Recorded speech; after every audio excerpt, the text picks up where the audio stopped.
Kutukan keris Empu Gandring.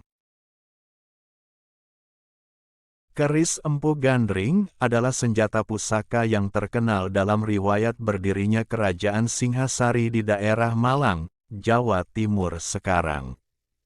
Keris ini terkenal karena kutukannya yang memakan korban dari kalangan elit Singhasari termasuk pendiri dan pemakainya, Ken Arok. Keris ini dibuat oleh seorang pandai besi yang dikenal sangat sakti yang bernama Empu Gandring, atas pesanan Ken Arok, salah seorang tokoh penyamun yang menurut seorang Brahmana, bernama Loh Gawe adalah titisan Wisnu.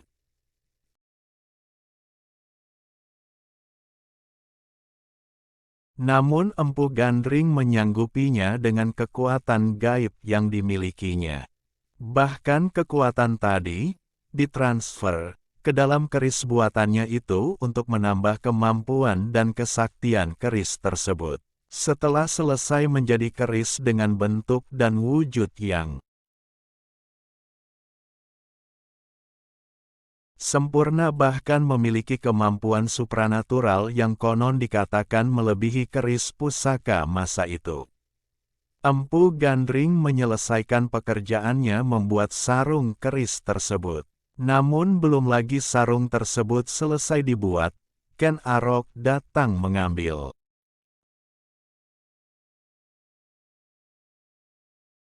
Keris tersebut kemudian Ken Arok menguji keris tersebut dan terakhir keris tersebut ditusukkannya pada Empu Gandring yang konon menurutnya tidak menepati janji. Karena sarung keris itu belum selesai dibuat selebihnya bahkan dikatakan untuk menguji.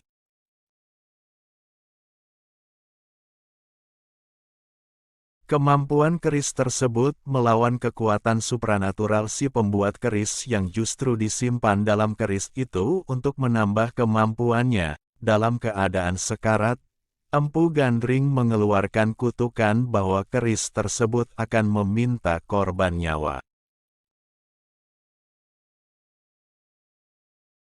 7 turunan dari Ken Arok. Dalam perjalanannya, keris ini terlibat dalam perselisihan dan pembunuhan elit kerajaan Singhasari, yakni Tunggul Ametung, Kepala Daerah Tumapel, Cikal Bakal Singhasari, yang saat itu adalah bawahan dari Kerajaan Kadiri. Yang saat itu diperintah oleh Kertajaya yang bergelar Dandang Gendis, raja terakhir kerajaan ini. Tumapel sendiri adalah pecahan dari sebuah kerajaan besar yang dulunya adalah Kerajaan Jenggala yang dihancurkan Kadiri, di mana kedua-duanya awalnya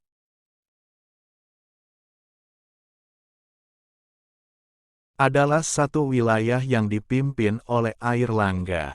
Ken Arok membunuh Tunggul Ametung untuk mendapatkan istrinya yang cantik, Ken Dedes. Ken Arok sendiri saat itu adalah pegawai kepercayaan dari Tunggul Ametung yang sangat dipercaya. Latar belakang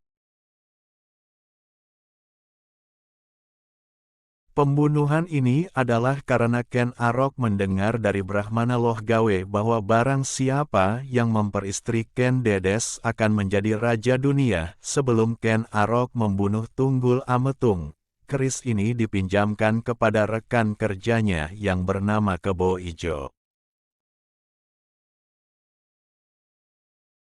yang tertarik dengan keris itu dan selalu dibawa-bawanya kemana-mana untuk menarik perhatian umum.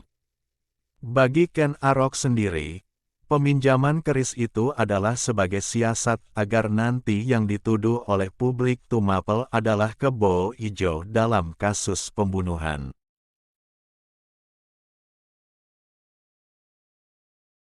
Yang dirancang sendiri oleh Ken Arok.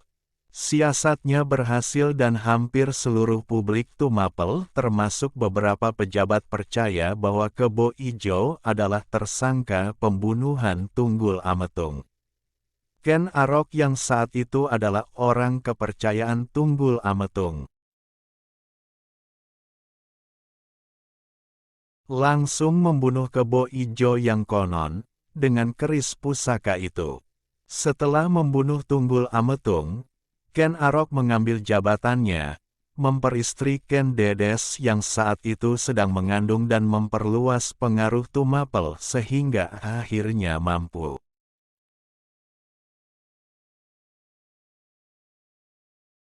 menghancurkan kerajaan Kediri. Ken Arok sendiri akhirnya mendirikan kerajaan Singhasari. Rupanya kasus pembunuhan ini tercium oleh Anusapati, anak Ken Dedes dengan Tunggul Ametung. Anusapati, yang diangkat anak oleh Ken Arok mengetahui semua kejadian.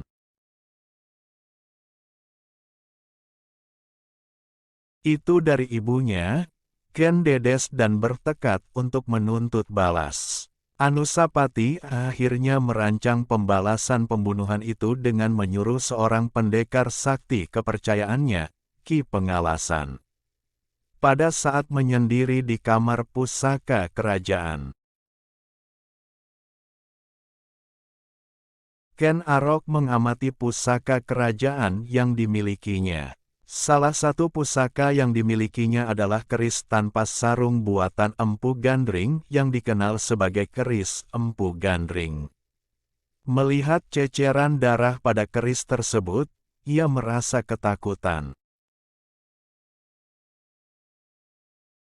Teman-teman tolong subscribe dan nyalakan lonceng channel Momo Ayo Belajar ini supaya dapat informasi menarik lainnya. Terima kasih. Terlebih-lebih terdengar suara gaib dari dalam keris tersebut, yang meminta tumbal. Ia ingat kutukan Empu Gandring yang dibunuhnya, dan serta-merta membantingnya ke tanah. Ia bermaksud memusnahkannya. Namun ternyata keris tersebut melayang dan menghilang. Sementara Anusapati dan Ki Pengalasan merancang pembunuhan tersebut, tiba-tiba keris tersebut berada di tangan Anusapati. Anusapati menyerahkan keris kepada Ki Pengalasan yang menurut bahasa sekarang, bertugas sebagai eksekutor terhadap Ken Arok. Tugas itu dilaksanakannya, dan untuk menghilangkan jejak, Anusapati membunuh Ki Pengalasan dengan keris itu. Anusapati mengambil alih pemerintahan Ken Arok, tetapi tidak lama. Karena Tohjaya, putra Ken Arok dari Ken Umang,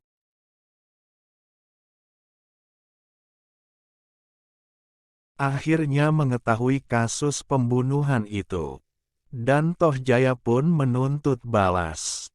Tohjaya mengadakan acara sabung ayam kerajaan yang sangat digemari Anusapati.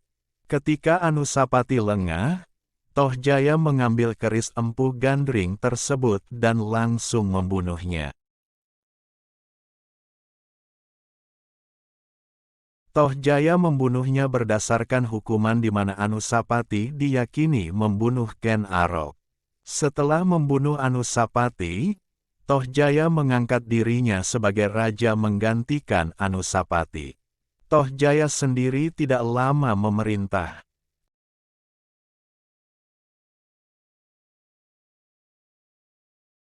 Muncul berbagai ketidakpuasan baik di kalangan rakyat dan bahkan kalangan elit istana yang merupakan keluarganya dan saudaranya sendiri, di antaranya Mahisa Campaka dan Dyah Lembutal.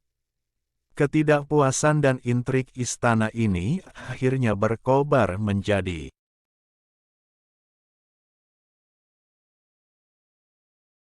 peperangan yang menyebabkan tewasnya Tohjaya. Setelah keadaan berhasil dikuasai, tahta kerajaan akhirnya dilanjutkan oleh Ranggawuni yang memerintah cukup lama. Dan dikatakan adalah masa damai kerajaan Singhasari. Sejak terbunuhnya Tohjaya, keris Empu Gandring hilang tidak diketahui rimbanya.